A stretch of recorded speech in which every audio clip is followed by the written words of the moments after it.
வணக்கம் நேயர்களே, என்னுடைய காஸ்டிங் அண்ட் அக்கவுண்ட்ஸின் தமிழ் யூடியூப் சேனலுக்கு உங்களை நான் வரவேற்கிறேன். இந்த வீடியோல இம்பார்ட்டன்ஸ் ஆஃப் அக்கவுண்டிங்க பத்தி பார்க்கலாம். Importance of accounting. Accounting plays a vital role in every organisation. ஏன் அப்படின்னு கேட்டீங்கன்னா, நீங்க எந்த அளவுக்கு டீடைல்டா உங்களுடைய புக்ஸ் ஆஃப் அக்கவுண்ட்ஸை நீங்க மெயின்டைன் பண்றீங்களோ அந்த அளவுக்கு அந்த ஆர்கனைசேஷனுக்கு ரொம்பவே ரொம்ப ஹெல்ப்ஃபுல்லா இருக்கும். ஃபர்ஸ்ட் பாயிண்ட் பார்த்தீங்கன்னா, ஹெல்ப்ஸ் இன் பிசினஸ் டெசிஷன்ஸ். அதாவது accounting reports help management decide whether to expand business, weather to reduce cost, weather to introduce new profits. So based on the accounting நாம கண்டிப்பா எவ்வளவு இன்கம் ஏர்ன் பண்ணியிருக்கோம், எவ்வளவு செலவு பண்ணியிருக்கோம், எவ்வளவு லாபம் வந்திருக்கு அல்லது நஷ்டம் வந்திருக்கா என்ன அப்படிங்கிற கம்ப்ளீட் இன்ஃபர்மேஷன் நமக்கு கிடைச்சிரும்.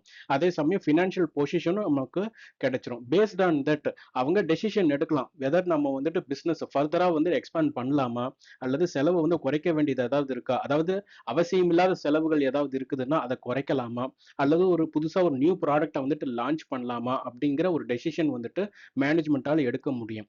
உதாரணத்துக்கு a company may stop selling low profit products after analyzing the accounts.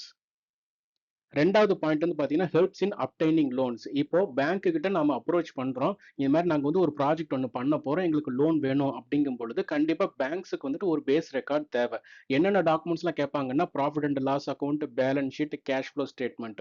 இந்த கம்ப்ளீட் இன்ஃபர்மேஷன், அதாவது அவங்க ஒரு பர்டிகுலர் ஃபினான்ஷியல் இல்லாம லாஸ்ட் 2 இயர்ஸ் 3 இயர்ஸ் அல்லது இன்னும் சில பேங்க்ல பாத்தீங்கன்னா லாஸ்ட் 5 இயர்ஸுக்கு உண்டான ஃபினான்ஷியல் ஸ்டேட்மெண்ட்ஸ் எல்லாமே வாங்கி அதை அனலைஸ் பண்ணி அவங்களுடைய growth ட்ரெண்ட் எப்படி இருக்கு, அவங்களுடைய ஃபினான்ஷியல் பொசிஷன் கன்சிஸ்டன்சி இருக்கா, அவங்களுடைய ப்ராஃபிட்டபிலிட்டியில அப்ஸ் அண்ட் டவுன்ஸ் அல்லது அதுல ஏதாவது கன்சிஸ்டன்சி மெயின்டைன் பண்றாங்களா அப்படிங்கறத டீடைல்டா அனலைஸ் பண்ணிட்டு தான் லோனை அப்ரூவ் பண்ணுவாங்க.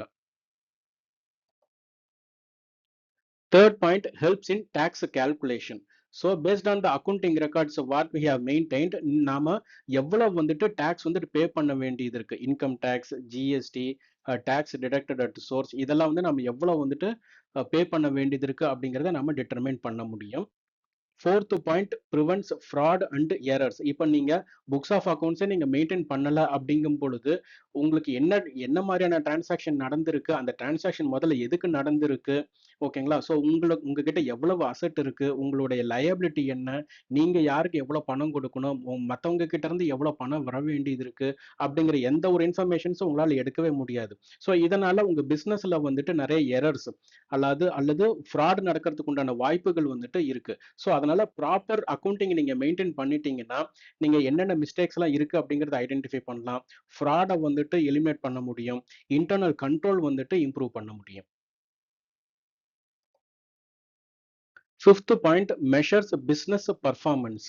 பிசினஸ் பர்ஃபார்மன்ஸ் அப்படின்னா இந்த வருஷம் நம்ம எவ்வளவு லாபம் ஏர்ன் பண்ணியிருக்கோம், அதே போன வருஷம் நமக்கு எவ்வளவு லாபம் வந்திருக்கு, அப்புறம் அதனுடைய ட்ரெண்ட், அதாவது ப்ராஃபிட் க்ரோயிங் ட்ரெண்ட்ல தான் இருக்கா, அப்புறம் expenses depends on the business scenario, அந்த எக்ஸ்பென்சஸ் உடைய ட்ரெண்ட் மெயின்டைன் ஆயிட்டு இருக்கா, சேல்ஸ் growth லெவல்ல தான் போய்கிட்டு இருக்கா அப்படிங்கிறத நம்மளால மெஷர் பண்ண முடியும்.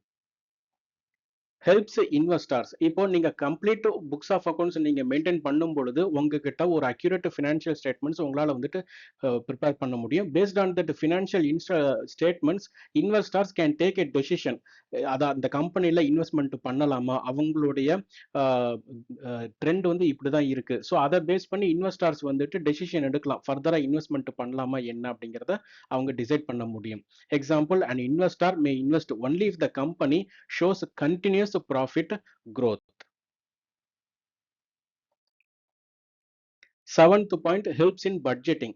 இப்போ இந்த பட்ஜெட்டிங் அப்படிங்கிறது ஒரு பிரைமரி டாஸ்காவே எல்லா கம்பெனிலுமே மாறிட்டு இருக்கு. ஏன்னா பட்ஜெட்டிங் அப்படிங்கிறது ஒரு டார்கெட் செட்டிங் மாதிரி தான். அதாவது அப்கமிங் ஃபினான்ஷியல் இயர்ல என்னுடைய டார்கெட் பாத்தீங்கன்னா இவ்வளோ சேல்ஸ் அச்சீவ் பண்ணணும், அப்புறம் இவ்வளோ காஸ்ட், அதாவது இவ்வளோ கிளாசிஃபை பண்ணிடுவாங்க, அதாவது சேலரிஸ் எவ்வளவு, depreciation, repairs and maintenance, vehicle maintenance, அப்புறம் மெட்டீரியல் காஸ்ட் இவ்வளோ இருக்கும், அப்புறம் எல்லா விதமான எக்ஸ்பென்சஸும் அவங்க ஒரு பட்ஜெட் பண்ணுவாங்க.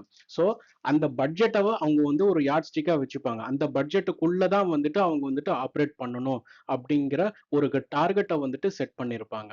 So based on that budgeting actual performance, ஆக்சுவலாக அந்த ஃபினான்ஷியல் இயரில் அவங்க என்ன வந்துட்டு அச்சீவ் பண்ணியிருக்காங்களோ அதை அந்த பட்ஜெட்டோட அவங்க வந்து கம்பேரிசன் பண்ணி அனலைஸ் பண்ணலாம். So as per the budget தான் நம்மளுடைய எக்ஸ்பென்சஸ் வந்துட்டு வித்தின் த லிமிட்ல தான் இருக்கா. ஸோ இப்போ பட்ஜெட்டில் சொல்லியிருக்கிற மாதிரி நம்ம வந்து சேல்ஸ் அச்சீவ் பண்ணியிருக்கிறோமா, இல்லை அதுக்கும் மேலே நம்மளால் அச்சீவ் பண்ணியிருக்கோமா அப்படிங்கிற அனாலிசிஸையும் அவங்களால வந்துட்டு பண்ண முடியும். So accounting data helps prepare future budgets.